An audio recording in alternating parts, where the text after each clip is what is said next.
that very disgusted way, and she goes, sounds like you can speak good English. How did She was pulling that paper closer towards her face, so she couldn't see her. Oh, how I was wrong. He's got a knife, and then everyone's looking at me now. Hello and welcome to CULR CODED podcast, the podcast where we talk about cultures, relationships and all things life. Today's topic is going to be something that's really dear to our hearts and something that is very important, particularly with what's going on in the news and the media at the moment. The topic we're talking about is a pretty big one: racism. Yep, we're going to basically speak about some of the racist encounters that I've personally had and we've experienced as a couple. And yeah, we're just going to talk a little bit about it, exactly how we dealt with it at the time, and just look back at those instances and see if anything's changed since then. Yeah, exactly. Probably not. Yeah. Obviously, when we first started to date, I used to always kind of mention, I used to always, every single thing that happened, I used to always kind of highlight, it's probably because I'm Asian, or it's probably because this, that. And you was a little bit... I was pretty dismissive, and I feel guilty about that, in all honesty. Yeah, but I kind of understood it because you've probably not experienced that in your life. And I don't feel it myself. Yeah, exactly, so I think I was very naive to the reality of what people actually can be like. Yeah. And I've soon found out that people can be pretty nasty. Yeah. And the thing is, obviously, again, I didn't, take any offence from your initial attitude because I understood you come from a small town, Cornwall, fishing village, very white. Predominantly white, yeah. Exactly. So, again, being with me, it's a learning curve. We understand, we learn so much from each other's culture, and you've come a long way. Come a long way. And you've seen a lot of things now. I've seen a lot of things. Yeah. I've experienced some things. Yeah. So I think we should go straight in and spill the tea about a story time that is very prominent for me. Do you know what I'm talking about? Is it a train incident? It is. That was a funny one. I remember that was the first time you actually witnessed pretty much racism up front. And in public, in front of people. In public, which was it was shocking event. Yeah, the day started off lovely. Mixed emotions. Yeah, mixtures of emotions. It was a lovely day to start off with. But let me start the story. Yeah, it happened on the public network, the Tube. Yep. We was heading out. It was summer, so we had picnic stuff in a bag, heading out to central London just for a quick walk, people watch, maybe sit in St James's Park. That's what we usually do. Get some food, go there. And we entered the train, and we remember seeing this lovely lady sitting there with her dog. Can I just say something about this lady before we enter? Of course, yeah, go on. So as soon as this lady got on, I was like, she is a vibe. Okay, let me describe her.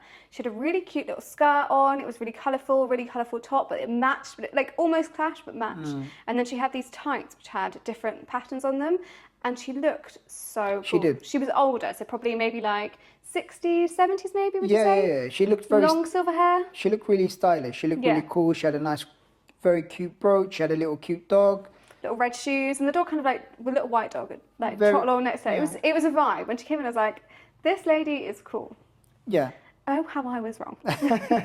But anyway, we were sitting down, and then Alex was feeling a little bit hot on that day. Again, the temperature was really warm.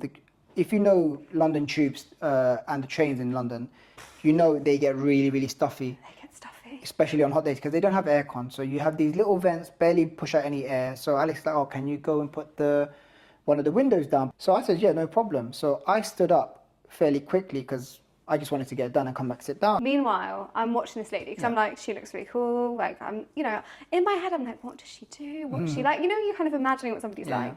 And I see her look at it was a black backpack. Look at the black backpack, fall over, because that's as he got up, it kind of fell. Look at Afsa, look back at the backpack and look at Afsa again. And I was like, what's going on? So surely she cannot be doing what I'm thinking she's doing. Bearing in mind, I don't think she realises we're together, which we get quite often, don't we? Yeah, People often don't realise we're together. That's fine. Not your typical couple, I don't think. But I was like, no, surely not. It was. Yeah, so as soon as I came back down, I see her looking at me. And I'm like, oh, okay, this is... And I just smiled back at her, like you smiled. You're in a good mood. Yeah, it was happy. And if someone looks at you, just smile, just give them a friendly smile. That's what I've always been taught. And then she leant over and said something, but obviously, like I said, the train is quite loud. People are talking next to us as well. There are a few other passengers. And then she said something. So obviously, I couldn't hear her. So I said, oh, can you repeat that? I thought she really was smiley, like he was in a good mood. So I just asked her again, can you repeat that? I thought she was asking for some advice or some directions, or, she was just asking a question. And I leant over as well. So we're literally face to face talking. And she goes, oh, did you ask me, or did you ask us if you can put the window down? I said, sorry. I was so confused by then. I'm like, I've never been asked, I've never been told that I have to ask everyone in the carriage before I can open a window. Can you imagine being on a tube? If you've been on, especially rush hour, it wasn't rush hour, but in rush hour, it's like sardines. You're packed on there. There is no space. And even when you're not, people don't even make eye contact. Never mind ask, can you open a window? I think if you ask somebody if you can open a window, they'll people will think be like, weird. Are you okay? Just do it. Why are you asking? Like, just open it. Most of the time, they're always open anyway, aren't they? Because it's so vile on there. But anyway. And then I start to sense a little bit of attitude coming from her. And then I'm like, sorry, I don't understand. I didn't know I have to ask for permission to open the window. And it was just a little bit. So I was really, really confused. And then she said something else. I said, she was basically pulling me up on what I was saying. And then I said, so I was getting a little bit frustrated now. I'm like, I don't understand. And then I think Alex obviously interjected and said, oh no, I asked him to pull the window down because I'm feeling hot. Yeah.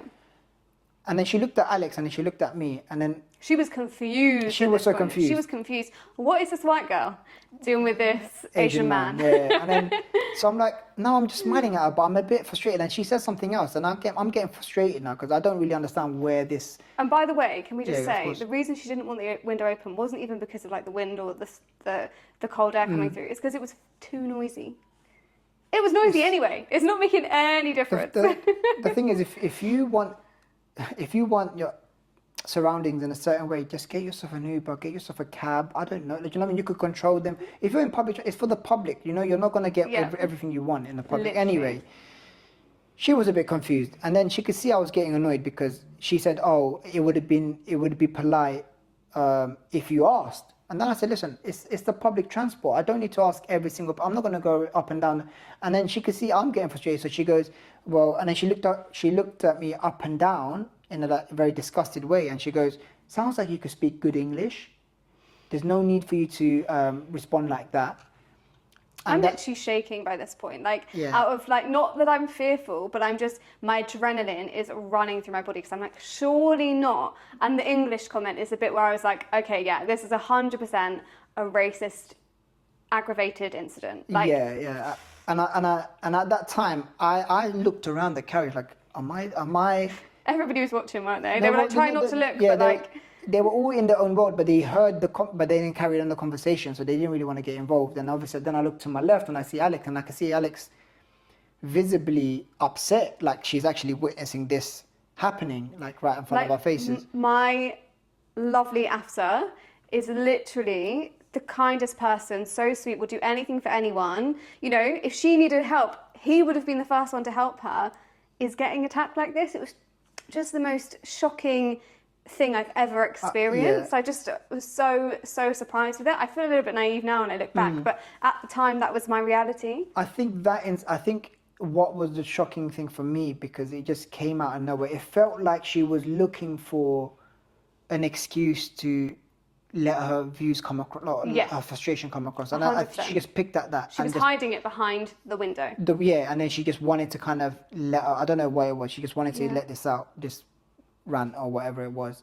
She didn't like that you were an Asian man sat on the tube with a backpack who had the audacity, oh my goodness, to open the window. And I didn't ask her if I can open the window. Anyway, that happened, and then obviously that's when you know. I can't even remember what I said, but I definitely interjected at that point.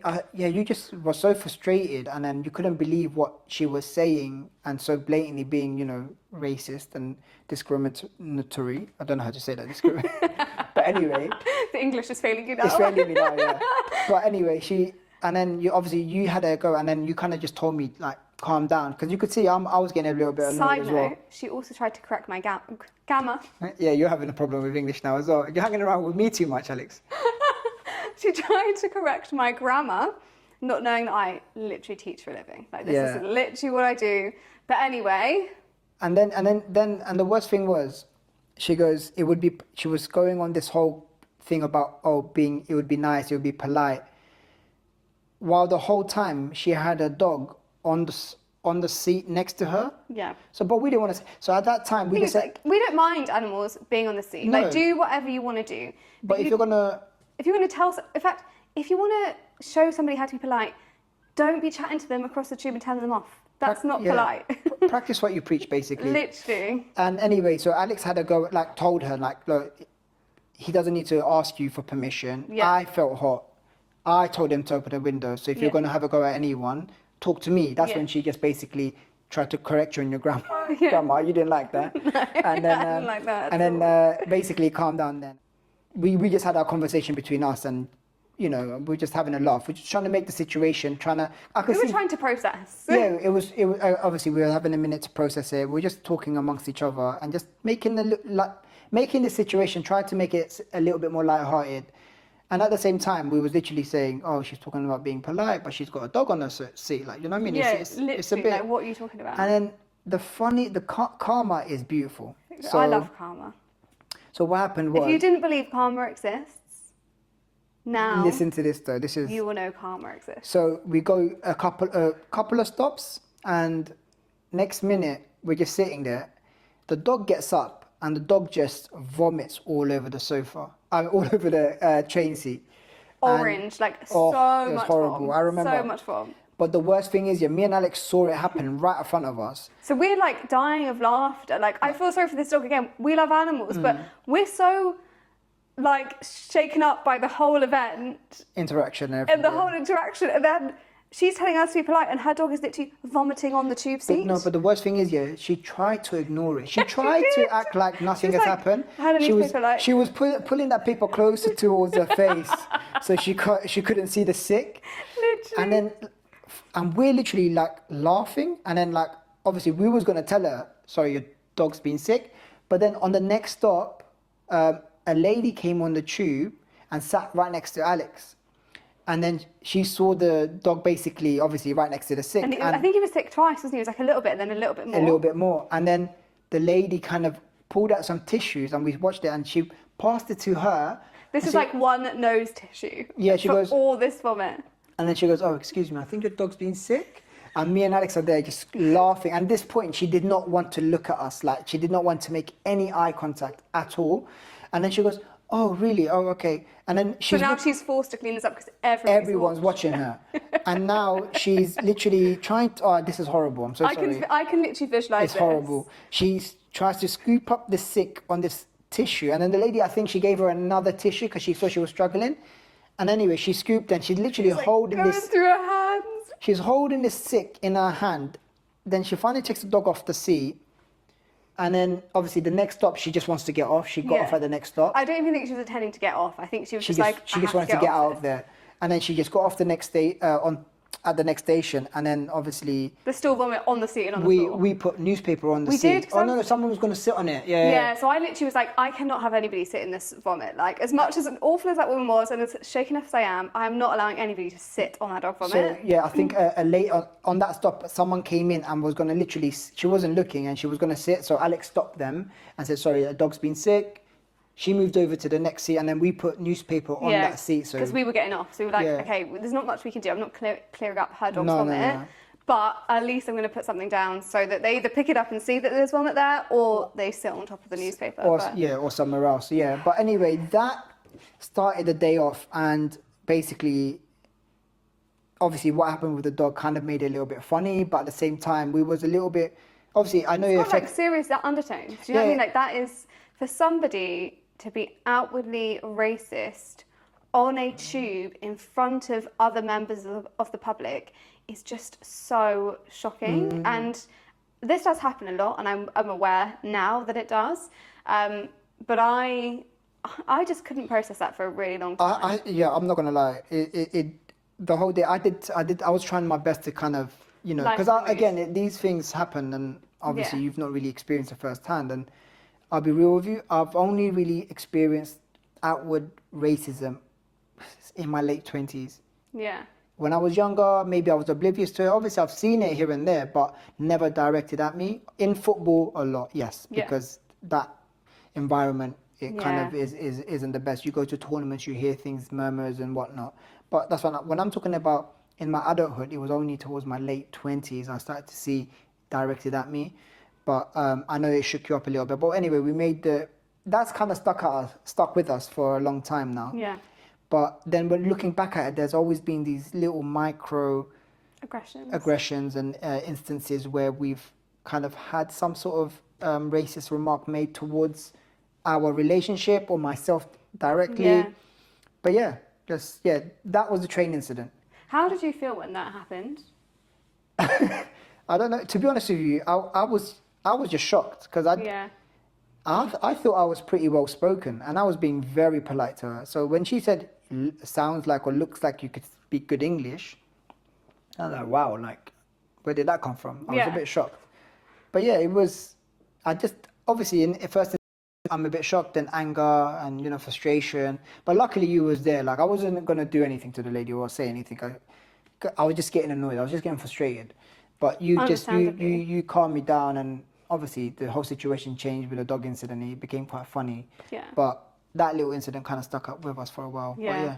Yeah, definitely. And I think I even remember actually crying, like tears. Yeah, you did. And I was so embarrassed because like, why am I like this is not targeted at me, but I think it was like this like deep feeling of empathy towards you and thinking, I cannot believe somebody would be like that to you.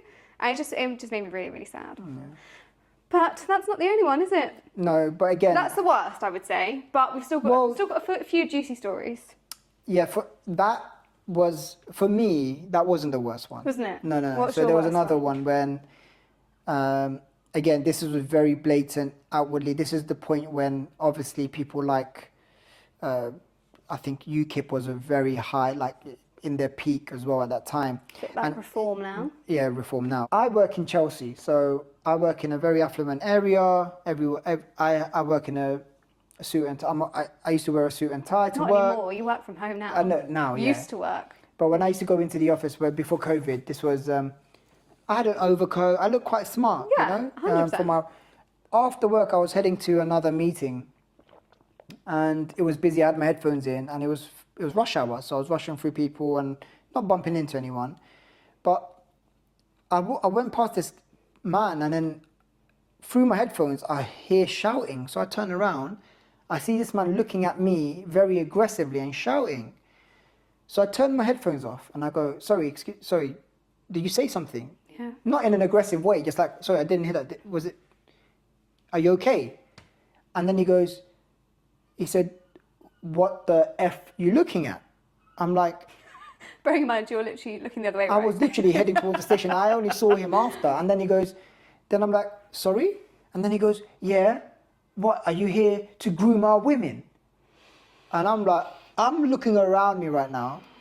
I'm looking around and like, because it's busy, like loads of people on either side of the road going to the station, coming from the station, and it was very, very busy. And I'm like, sorry? And he goes, yeah, you here? What, you people groom our women? And I'm like, what? Was this a white guy? A white guy, older, probably in his 40s. Oh, okay. He looked quite fit. Like was he by himself? By himself, big guy as well.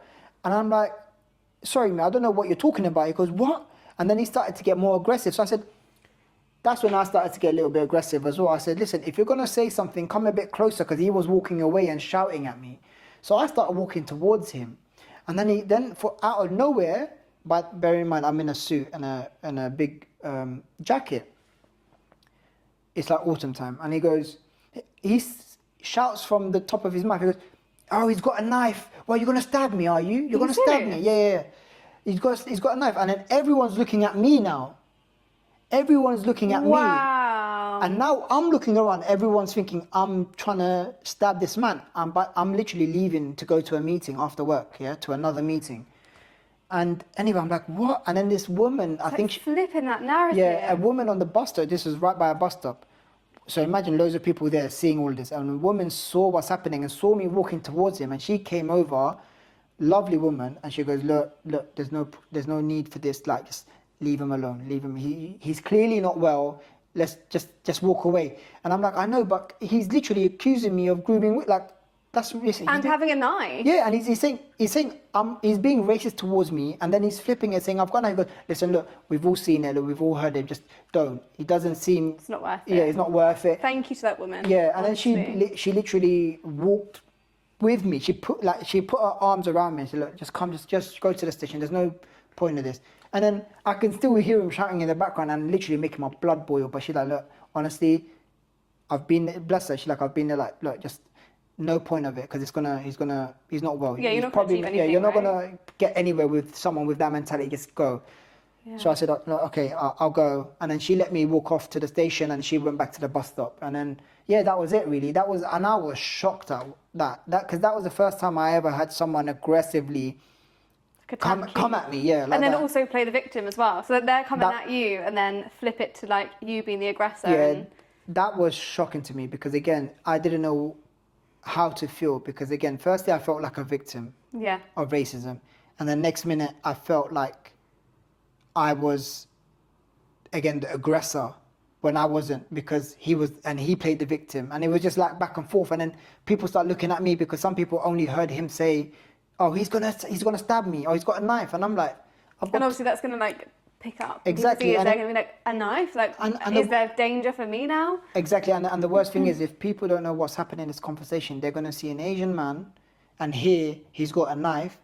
Imagine they go back... Even that in itself is racist. Do you know what I mean? It has racist undertones of like, Asian man, gonna be the aggressor, gonna be the bad guy. But it's the thing of, imagine these people go back home, or they see the next person. For example, they go to a pub, they go to a cafe. Oh my God, an Asian guy was trying to attack a man with a knife earlier. Yeah. Without knowing the full story. And then that's gonna, you know what I mean? All these stories start to build up, and then the narrative is already made, and then another person will get, you know what I mean? The thing is, with racism, obviously it's out there. Yeah. But what is the scariest for me? I don't care what's happened to me, because I could handle myself. You know what I mean? I could deal with situations like that. What is the worst thing for me? The thing I worry about the most is my mum, my sister, my auntie. Yeah. Do you know what I mean? And the Muslim sisters, and you know what I mean, the aunties around that wear the hijab. That, you know, obviously recently you've had someone trying to pull the, or it happens a lot now. They try to pull the hijab. In Whitechapel they try to pull the hijab off, and you know, just it's really, really sad what's happening. And the thing about, if we just talk about the Whitechapel incident, if you guys haven't watched that, I highly recommend you have a look. Not because I want you to see it, but because I want you guys to understand what is actually happening. This was an incident in a tube station. I can't remember which tube station. Can you? I think it was Whitechapel tube station. Oh yeah, of course. Yeah. Whitechapel tube station. And this woman is in there, young girl. I don't know how old she is. I think it was like teens. Like no, I think like early 20s maybe. No, the group of girls look quite young. They look like teenagers, to be honest with you. But the lady that stood up for them, she looked like she was in her 20s, probably early 20s. So bless her, she was. So there's a absolute hero. A young woman who was walking through the tube station in a hijab, and a man came up and pulled her hijab off, which is the most disgraceful thing to do. One, why are you touching somebody?